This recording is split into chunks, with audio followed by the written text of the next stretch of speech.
Okay, good morning students.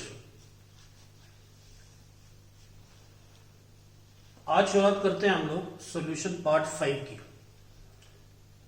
Part 4 में हम लोग कर रहे थे relationship between molarity and molality, और पास करके पार्ट 4 अगर आप लास्ट में देखो तो वहां हम लोगों ने दिया था मोलैलिटी अपॉन मोलैरिटी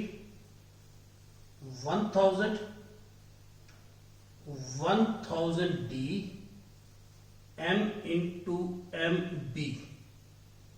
ये हमारा आया था लास्ट पार्ट 4 में। लास्ट हम लोगों ने ये लिखा था। इसे रीअरेंज करें तो मोलैलिटी हमारे पास आ जाएगा, molality is equal to 1000 m, ये इधर आ गया 1000 D m into molar mass of solute, molar mass of solute. ये हमारा रिलेशनशिप बन गया मोलैरिटी और मोलैलिटी के बीच में, मोलैरिटी और मोलैलिटी के बीच में। इसी इक्वेशन में या इसी रिलेशनशिप जब भी हम लोग पार्ट 4 में ड्रा कर रहे थे वहां हमारे पास ये भी आया था m upon capital M volume of solution wait of solvent, ये भी हमने दिया था। आप अगेन पास करके पार्ट 4 में ये देख सकते हो, उस पार्ट में उस रिलेशनशिप में हमारे पास ये भी आया था। अब क्वेश्चन मैंने पार्ट 4 का फिर से किया है। A 2 molar solution of HCl has density of 1 gram per ml. Calculate its molality. Calculate its molality. एक तो तरीका जो पिछला आप लोगों को बताया था उसमें पास करके मैंने पहले कहा, पार्ट 4 में देख सकते हो। 2 molar HCl सॉल्यूशन का मतलब ये कि 2 मोल HCl के हैं इन 1 लीटर सॉल्यूशन में, 1 लीटर सॉल्यूशन में। तो सोल्यूट हमारे पास HCl का मास होता है 36.5 मल्टीप्लाई बाई 2, तो टोटल बन गया 71 ग्राम। ये डिटेल आप पार्ट 4 में देख सकते हो। तो सोल्यूट हमारे पास आया था 73 ग्राम, 73 ग्राम। सॉल्वेंट हमारा उस केस में आया था 1000 में से इसे माइनस किया था तो 927 ग्राम। और सॉल्यूशन अगर लिखना है तो लिख लो, नहीं तो ऐसे ही चल जाएगा। सॉल्यूशन हमारे पास आया था 1000 मिलीलीटर, और जब भी आप लोगों ने डेंसिटी के साथ मल्टीप्लाई किया इसे तो ये हमारा मास इसका निकल के आ गया 1000 ग्राम। तो ये मैंने आपको एक आसान सा तरीका कि सोल्यूट और सॉल्वेंट अगर मिल जाए हमें तो उस बेस के ऊपर हम लोग मोलैलिटी फिर निकाल लेते हैं। तो देयरफॉर मोलैलिटी का इक्वेशन क्या था, given mass of solute divided by molar mass multiply by weight of solvent divided by 1000, क्योंकि ये ग्राम में दिया है 1000 ऊपर चला जाएगा। हमारा इक्वेशन था ये। कैलकुलेट करते हैं, देखते हैं। तो molality is equal to given mass 73 divided by molar mass 36.5 multiply by 927, और ये ऊपर चला गया जब ये, तो ये आपके पास आ जाए ये। तो ये हमारा बन जाएगा ये 2, तो 2000 डिवाइडेड बाय 927। तो मोलैलिटी हमारे पास आ गया 2000 डिवाइडेड बाय 927। ये कैलकुलेट हो जाएगा। अब ये जो है हम लोग इस तरीके से निकालते हैं। देखते हैं क्या जो हम लोगों ने फार्मूले ड्रा किए क्या हम लोग उस तरीके से कैलकुलेट कर सकते हैं। ये फार्मूला लगाते हैं, molality is equal to 1000 into molarity, 1000 into density minus molarity into molar mass of solute, molar mass of solute. अब देखो molality is equal to 1000 multiply by molarity of solution is 2 multiply by 2 divided by 1000, density of solution is 1 gram per ml, 1 minus molarity 2 and molar mass of solute is 36.5। ये करते हैं तो यहां आ जाएगा molality is equal to 2000 divided by 1000 minus 73, ये कितना आ गया 2000, 1000 में से 73 माइनस किया तो 927, सेम ये भी आ गया। अगेन और देखते हैं, ये वाले फार्मूले से हम लोग कैलकुलेट करने की कोशिश करते हैं। ये वाले फार्मूले से जगह कम है, मैं इस साइड पे करता हूं, छोटा लिखता हूं थोड़ा, देखते हैं। इस वाले फार्मूले से मोलैलिटी ये इधर आ गया, molarity into volume divided by weight of solvent.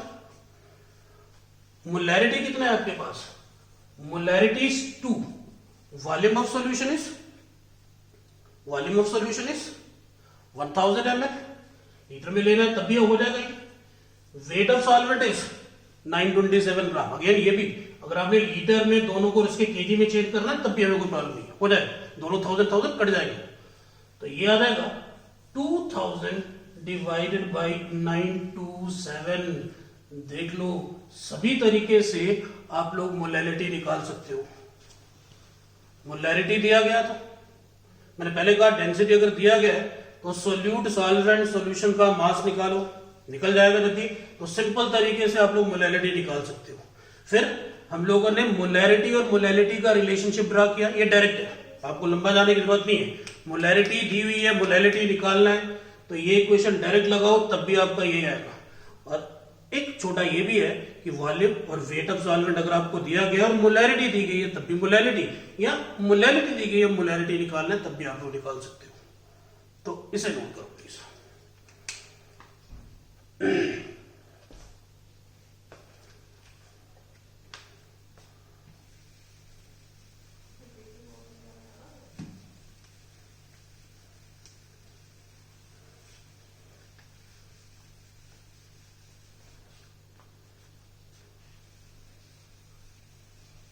तो हमारा अभी तक हो गया कंसंट्रेशन टर्म्स में, हम लोगों ने मास वॉल्यूम परसेंटेज दिया था, मास परसेंटेज दिया था, और फिर हम लोगों ने वॉल्यूम परसेंटेज दिया था। उसके बाद हम लोग आ गए थे मोलैरिटी पर, फिर हम लोगों ने किया मोलैरिटी। अब जरा हम लोग देखें कि जितने तरीके किए हैं, मोलैरिटी किस किस बेस के ऊपर निकाल सकते हैं। ये इंपॉर्टेंट है कि मोलैरिटी क्या क्या फार्मूले अभी तक जो हमने पढ़े हैं जिसके बेस के ऊपर हम लोग मोलैरिटी निकाल सकते हैं। एक molarity number of moles of solute divided by volume of solution litres में, आसान, सबसे बेसिक। नंबर ऑफ मोल्स दिए गए हैं, वॉल्यूम आपको लीटर में दी गई है, सब सिंपल फार्मूला, यही आपको पता है। अगर नंबर ऑफ मोल्स नहीं दिए गए, वेट दिया गया है divided by molar mass into volume, आपको पता है नंबर ऑफ मोल्स किसके बराबर है, given mass of solute divided bye it's molar mass multiply by volume. अगर वॉल्यूम, ये कब, जब आपको लीटर में दिया गया, ये दोनों। बट तीसरा आपको बताया था अगर ये लीटर में ना दिया गया हो, मिलीलीटर में दिया गया हो, तब आपने क्या करना है, तब आपने इसे डिवाइड करना है 1000 से। ये कब, जब आपको ये मिलीलीटर में दिया गया और वो 1000 ऊपर चला जाएगा। तो ये हमारे 3 रिलेशनशिप बने थे मोलैरिटी निकालने के, सबसे बेसिक। और देखो, फिर हम लोगों ने मोलैरिटी निकाला था strength upon molar mass of solute, ये भी दिया था। अब ये दूसरा फार्मूला, ये भी नोट करना है आप लोगों ने। और अगर आपको याद हो, strength was equal to mass percentage into 10 into D. अगर ये पूरा पता करना है तो पार्ट 2 देख लो, वहां आपको पता चल जाएगा। अब स्ट्रेंथ की वैल्यू यहां लगा दो, तो मोलैरिटी का एक और निकालने का तरीका, मास percentage into 10 into D divided by molar mass of solute. ये एनसीईआरटी का क्वेश्चन भी है। एनसीईआरटी में अगर आप लोग एक्सरसाइज में देखोगे, सॉल्यूशन में मास परसेंटेज दी हुई है, डेंसिटी दी हुई है, आप लोग मोलैरिटी आसानी से निकाल सकते हो। फिर स्ट्रेंथ आप लोगों ने एक और किया था, अगर आप लोग मास वॉल्यूम परसेंटेज पे जाओ तो उसमें था मास वॉल्यूम परसेंटेज इंटू 10 के बराबर। ये अगेन पार्ट 2 देख लो, वहां पे आपको पता चल जाएगा स्ट्रेंथ किसके बराबर है। ये वैल्यू अगर हम लोग यहां लगा दें तो यहां तो हमें डेंसिटी की जरूरत ही नहीं पड़ेगी, मास volume percentage into 10 divided by molar mass of solute, यहां पे डेंसिटी की जरूरत ही नहीं। तो एक तरीका ये एक तरीका ये, एक तरीका ये, एक तरीका ये, और एक तो आज हम लोगों ने रिलेशनशिप किया molality is equal to m 1000 into m 1000 d molarity molar mass of solute.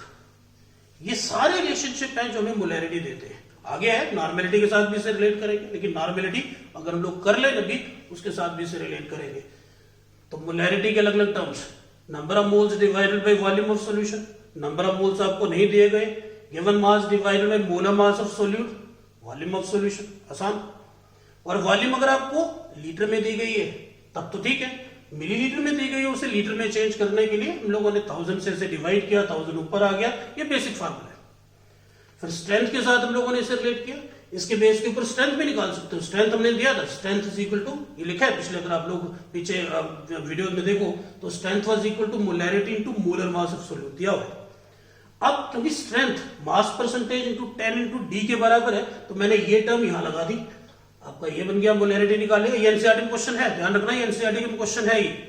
फिर स्ट्रेंथ मास वॉल्यूम परसेंटेज इंटू 10 के बराबर था, ये हम लोगों ने यहां लगा दिया, तब आपके पास ये निकल गया mass volume percentage into 10 divided by molar mass of solute.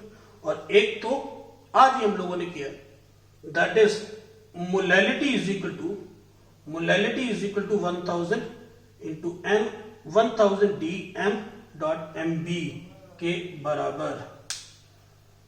तो इससे आप लोग, ये भी हमारा आ गया, ये तो नोट करो इसे,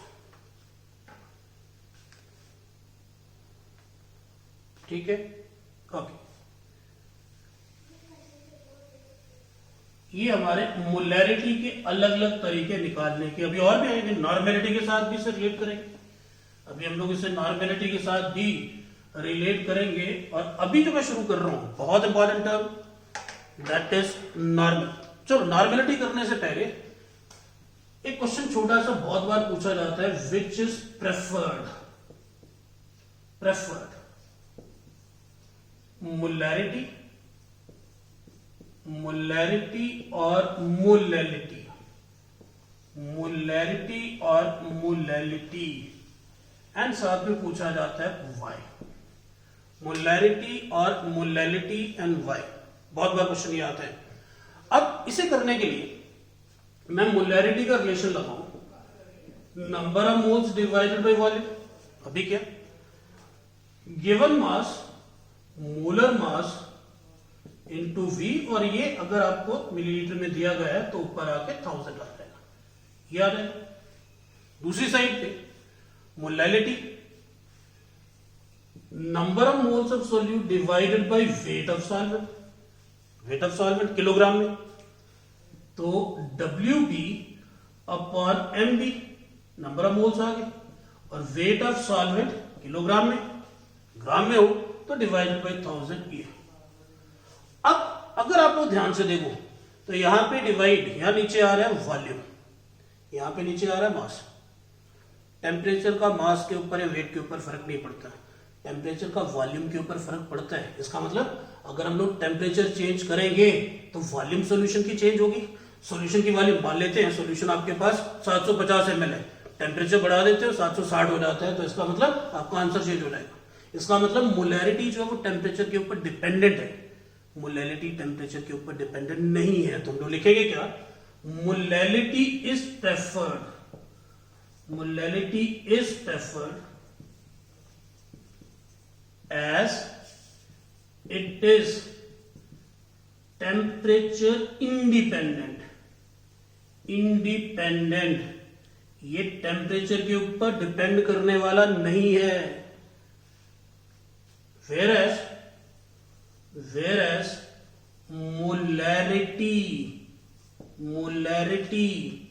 is temperature dependent,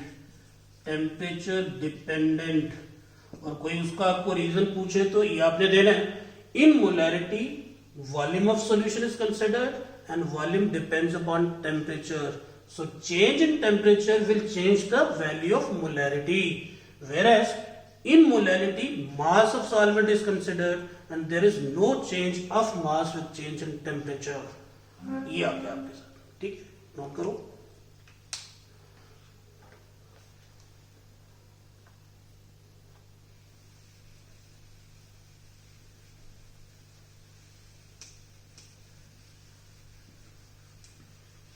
एक क्वेश्चन छोटा सा, बहुत बार ये भी आपकी बुक्स में दिया हुआ है.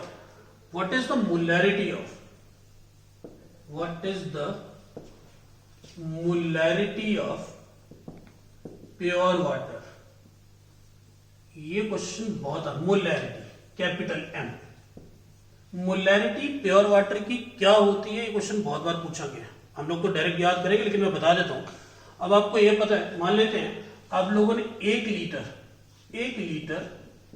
वाटर लिया हुआ है और आपको पता है 1 लीटर 1000 ml के बराबर होता है, और प्योर वाटर की डेंसिटी हम लोग लेते हैं 1 ग्राम पर ml, 1 ग्राम पर ml. ठीक. और मोलैरिटी पे आ जाए. Molarity is given mass, molar mass, volume of solution. Millilitre में होगा तो लीटर में चेंज कर देना. ठीक है. अब जरा देखिए, अब आपके पास 1 लीटर पानी आप लोगों ने दिया, देयरफॉर मास ऑफ वाटर कितना हो गया, तो आपको पता है density is equal to mass upon volume. तो मास किसके बराबर हो गया, मास बराबर हो गया d इंटू वी के बराबर. d आपके पास कितना है, 1 ग्राम पर ml. वॉल्यूम कितनी है, 1000 ml. इसका मतलब हो गया कि आपका 1 लीटर पानी मीन्स 1000 ml का मास हो गया 1000 ग्राम. 1000 ग्राम. तो आ गया हमारा answer. Weight of solute means water कितना हो गया, 1000 डिवाइडेड बाय मोलर मास कितना होता है वाटर का, 18, और लिया क्या है 1 लीटर. 1 लीटर तो ये आपका आ जाएगा 55.55 मोल पर लीटर. ये आप लोगों ने याद रखना है पक्का. प्योर वाटर की मोलैरिटी होती है 55.55. ये कोई आपको निकालने के लिए नहीं पूछेगा, लेकिन पक्का आपके बहुत बार ये ऑब्जेक्टिव में पूछा जाता है कि what is the molarity of pure water. Directly देना है 55.55. राइट. ठीक.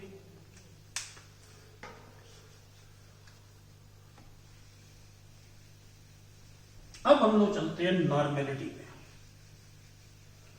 अब हम लोग नॉर्मेलिटी पे, इंपॉर्टेंट टॉपिक है एग्जाम पॉइंट ऑफ व्यू से, कॉम्पिटिटिव पॉइंट ऑफ व्यू से. नॉर्मेलिटी बहुत इंपॉर्टेंट टॉपिक. नॉर्मेलिटी, इसे हम लोग कैपिटल एन से रिप्रेजेंट करते हैं. कैपिटल एन से हम लोग रिप्रेजेंट करते हैं. पहले डिफाइन करते हैं इसे. It is defined as the number of gram equivalents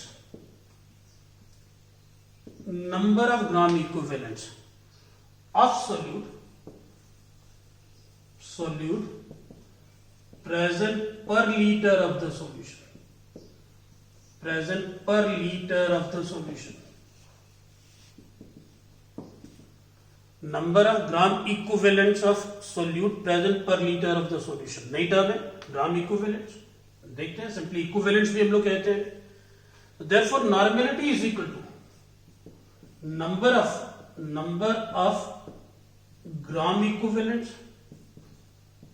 equivalents divided by volume of solution litres. या सिंपली लिखना है तो हम लोग इसे इक्विवेलेंट्स अपॉन वॉल्यूम दे सकते हैं. तो यहीं से इसका यूनिट भी बन जाएगा.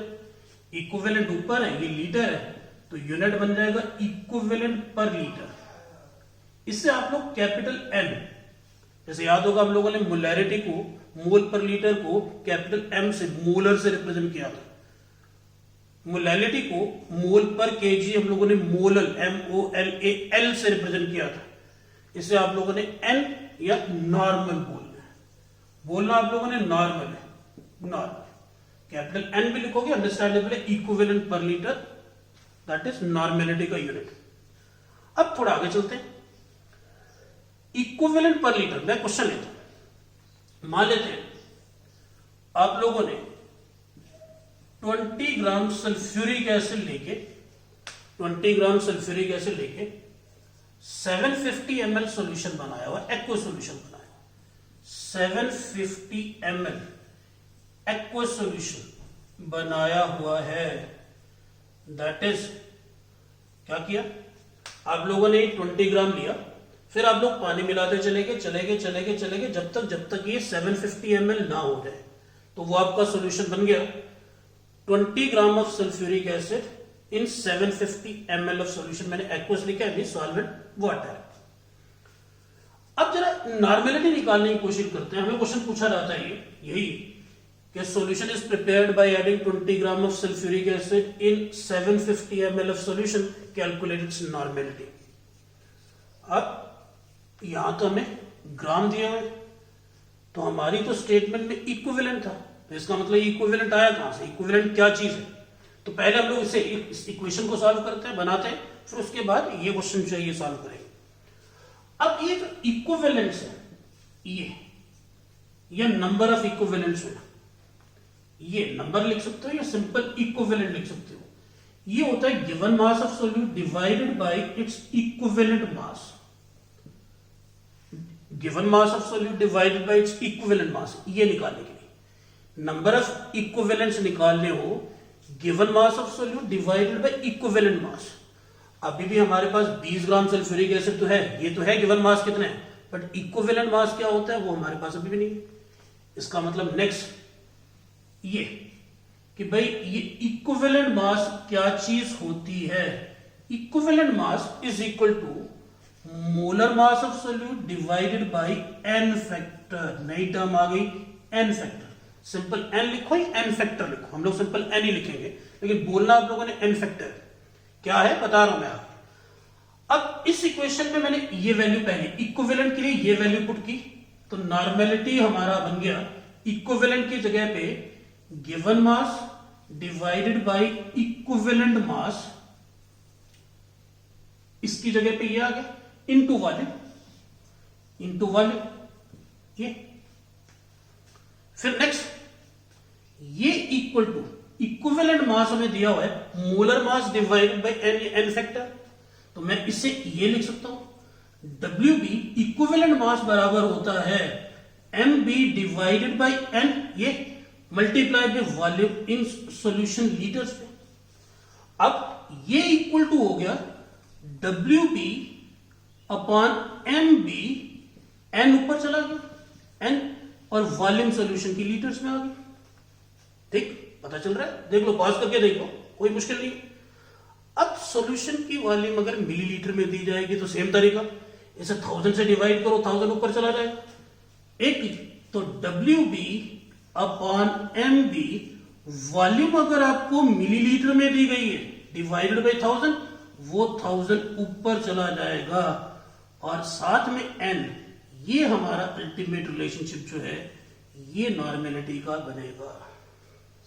अब क्या चीज है ये, given mass of solute divided by molar mass into volume of solution millilitre में, लीटर चेंज करने के लिए 1000 और साथ में n फैक्टर। ये n फैक्टर को हम लोग डिटेल में करने लगे अभी, ऐसा नहीं है, पूरा डिटेल में आपको बताएंगे n फैक्टर है क्या। ये आपका सारा जो है ये। अब यहीं से आगे जाने से पहले मैं इसका रिलेशन निकाल देता हूं, बहुत इजी है, क्योंकि इसका रिलेशनशिप में दे रहा हूं बिटवीन नॉर्मेलिटी एंड मोलैरिटी। ध्यान से देखना, मिटाना नहीं है, क्योंकि यही क्वेश्चन मैंने यूज कर दी, नॉर्मेलिटी एंड मोलैरिटी का रिलेशनशिप। अब नॉर्मेलिटी हमारे पास ये और मोलैरिटी हमारे पास था given mass, molar mass, volume of solution millilitre में डिवाइडेड बाय 1000, और वो 1000 ऊपर चला गया। अब जरा ध्यान से देखो, ये पॉज करके पीछे देख लो, मोलैरिटी का इक्वेशन हम लोगों ने ये दिया। अब जरा ध्यान से देखो, यहां पे भी हमें चीज मिल रही, n को छोड़ के ये चीज यहां पे भी है, ये और ये सेम है, तो therefore normality is equal to, इसकी जगह पे molarity into n factor, important relationship, into n factor. ठीक, एन फैक्टर क्या, मैंने पहले कहा आपको डिटेल में बता रहे हैं ये, बट इसके साथ कभी यहां मुझे दिख रहा था सिंपल तरीके से हम लोगों ने नॉर्मेलिटी और मोलैरिटी का रिलेशनशिप, तो एक तरीके से मोलैरिटी और निकालने का तरीका हो गया। क्या नॉर्मेलिटी भी निकल जाएगी इससे, लेकिन मोलैरिटी हम लोग निकाल सकते हैं। नोट करो,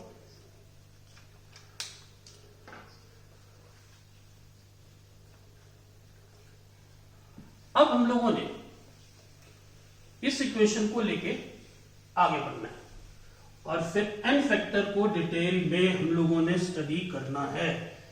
नॉर्मेलिटी डिटेल तभी आएगी अगर आप लोगों को सारी स्पीसीज का मतलब, देखो केमिस्ट्री में जिन चीजों को हम लोग डील करते हैं, केमिस्ट्री में जिन चीजों को हम लोग डील करते हैं वो मोस्टली है हमारे पास एसिड्स, वो है बेसिस, वो आयंस हो सकते हैं, वो कोई एलिमेंट हो सकता है, वो कोई सॉल्ट हो सकता है, वो कोई ऑक्सीडाइजिंग एजेंट या रिड्यूसिंग एजेंट हो सकता है। अब मैं ये क्यों बता रहा हूं, क्योंकि इन सभी के लिए एन फैक्टर निकालने का तरीका है और वो एन फैक्टर हम लोग तभी यहां पे लगाएंगे, एन फैक्टर जो है हम लोग लगाएंगे। अब नॉर्मेलिटी का रिलेशन आते हैं, तो अभी हमने किया normality is equal to given mass molar mass into volume millilitre में ऊपर 1000 और साथ में हमने दिया एन फैक्टर। ये साथ में ये नॉर्मेलिटी का जो हम लोगों ने लास्ट रिलेशनशिप जिसके ऊपर हम लोगों ने न्यूमेरिकल कर रहे हैं वो हम लोग को दिया गया जो हमने निकाला है। अब नेक्स्ट आता है हमारे पास ये एन जो है, ये अगर हमने पता चल जाए, जैसे हम लोगों ने अभी न्यूमेरिकल दिया था कि आप लोगों ने 20 ग्राम सल्फ्यूरिक एसिड लेके सॉल्यूशन बनाया हुआ है और हमें बोला जाता है उसकी नॉर्मेलिटी निकालो। अब आता है एन, एन फैक्टर थोड़ा डिटेल में हम लोग जो है ये पढ़ते हैं, नोट करते जाना, ये नोट्स बनाना है इसके। एन फैक्टर जो है, N factor for acids,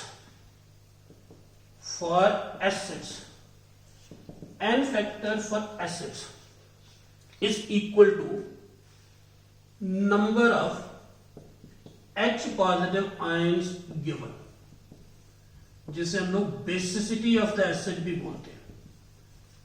basicity of the acid, एक एसिड कितने H पॉजिटिव दे रहे हैं वो उसकी एन फैक्टर है, वही उसकी बेसिसिटी भी कहते हैं हम लोग। देख लो, जैसे अगर आपको HCl दिया हुआ है तो ये एक्वस सॉल्यूशन में एक H पॉजिटिव देगा तो इसका एन फैक्टर, क्योंकि एक H दे रहे हैं तो इसका एन फैक्टर 1 हो गया। अगर हम लोगों ने सल्फ्यूरिक एसिड लिया हुआ है एक्वस सॉल्यूशन, ये 2H पॉजिटिव और SO4 2 नेगेटिव, इसका एन फैक्टर 2 हो गया। H नहीं लिखना, आप लोगों ने नंबर लिखना है। फास्फोरिक एसिड ले लेते हैं, ये 3H दे रहे हैं या 3H पॉजिटिव दे रहे हैं तो हम लोग बोलेंगे इसका एन फैक्टर 3 हो गया। बट हर बार H देखने से आपको पता नहीं चलेगा कि ये रिप्लेसेबल हाइड्रोजन है कि नहीं है। थोड़ा डिटेल में, थोड़ा एक्सेप्शन पढ़ते हैं इसमें, थोड़ा एक्सेप्शन पढ़ते हैं। तो ये तो नॉर्मल सीधे, तो इसको तभी हम लोग HCl को मोनोबेसिक एसिड भी कहते हैं। मोनोबेसिक एसिड क्यों? इसकी बेसिसिटी 1 है। क्यों? इसमें रिप्लेसेबल हाइड्रोजन 1 है। Sulphuric acid dibasic acid, 2H positive देते हैं, एन फैक्टर इसका 2 हो गया। फास्फोरिक एसिड 3H दे रहे हैं तो इसका एन फैक्टर 3 हो गया। कुछ एक्सेप्शंस देखो, अब ये इंपॉर्टेंट है, ध्यान रखना, ये एक्सेप्शंस हैं क्योंकि हर बार हम लोग H देख के नहीं बता सकते कि इसका एन फैक्टर क्या होगा। जैसे मैं लिखूं अगर H3PO2, H3PO3 और H3PO4, मैंने 3 एसिड लिखे हैं, हाइपोफॉस्फोरस एसिड, फास्फोरस एसिड और फास्फोरिक एसिड। दिखने में तीनों में 3H दिख रहे हैं, इसमें भी 3H है, इसमें भी 3H है, इसमें भी 3H है। बिल्कुल मतलब नहीं। अगर मैं लिखूं इन तीनों की एन फैक्टर जो है वो 3 है तो गलत। इसके लिए सही है, इसके लिए सही है, दोनों के लिए। अब इसके लिए मुझे स्ट्रक्चर बनाना पड़ेगा। अब स्ट्रक्चर क्या है? स्ट्रक्चर है ये, इसका स्ट्रक्चर है ये इसका, और स्ट्रक्चर है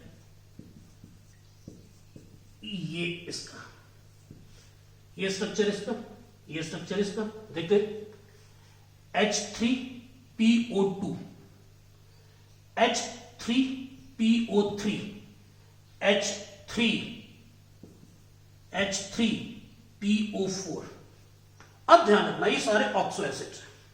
अब ऑक्सो एसिड्स में H पॉजिटिव वही रिलीज होते हैं, माइंड यू ध्यान से जरा, H पॉजिटिव वही रिलीज होते हैं जो O के साथ जुड़े हो, O के साथ जुड़े हो। जरा ध्यान से देखो, यहां पे O के साथ H सिर्फ एक जुड़ा हुआ है, तो इसकी बेसिसिटी या एन फैक्टर होगा 1।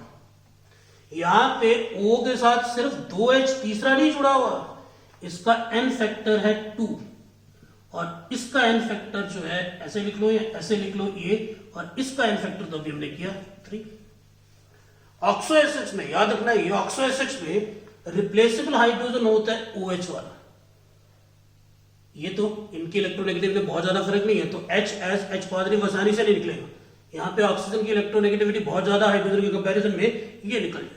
तो ऑक्सो एसिड्स में नोट करने का पॉइंट भी है, ऑक्सो एसिड्स में only those H are replaceable which are directly attached to O, otherwise not। ये आ गया। तो हाइपोफॉस्फोरस एसिड की बेसिसिटी 1 एन फैक्टर 1 है, हाइड्रोजन 3 दिख रहे हैं नहीं, यहां पे 2 फास्फोरस एसिड, यहां पे तो 3, एक एक्सेप्शन नहीं है, बट एक्सेप्शन ये दोनों है। अब एक इसमें एक्सेप्शन और भी है, वो देखो जरा, वो हमारे पास आता है, वो हमारे पास आता है H3BO3, H3BO3, जिसे आप लोग बोरिक एसिड कहते हो, जिसे आप लोग बोरिक एसिड बोलते हैं, और तो बोरिक एसिड या बोरिक एसिड। अब जरा ध्यान से देखिए, बेसिकली क्या है, ये इस फॉर्म में, ये इस फॉर्म में BOH होल थ्राइस। अब होता ही है, इसकी रिएक्शन जब भी वाटर के साथ करो, ध्यान से देखना, ये बनाता है BOH होल 4 टाइम -1, और ये H पॉजिटिव होता ही। ये एक लुईस एसिड है, क्यों? क्योंकि अगर हम लोग इसका स्ट्रक्चर देखें तो बोरान का ऑक्टेट पूरा नहीं है, इसकी टेंडेंसी रहेगी गेन करने की, तो ये क्या करता है, ये करता है, ये H पॉजिटिव वाटर से निकलवाता है और उसका OH नेगेटिव खुद गेन कर लेता है अपने इलेक्ट्रॉन को पूरा करने के लिए। ये H पॉजिटिव वाटर से निकलवाता है, तो हम लोग कहते हैं it is monobasic acid, it is not a tribasic acid. तो इसकी बेसिसिटी भी 1, इसके लिए एन फैक्टर 1, ध्यान रखना, एन फैक्टर 1 बोरिक एसिड के लिए, हाइपोफॉस्फोरस एसिड के लिए, फास्फोरस एसिड के लिए।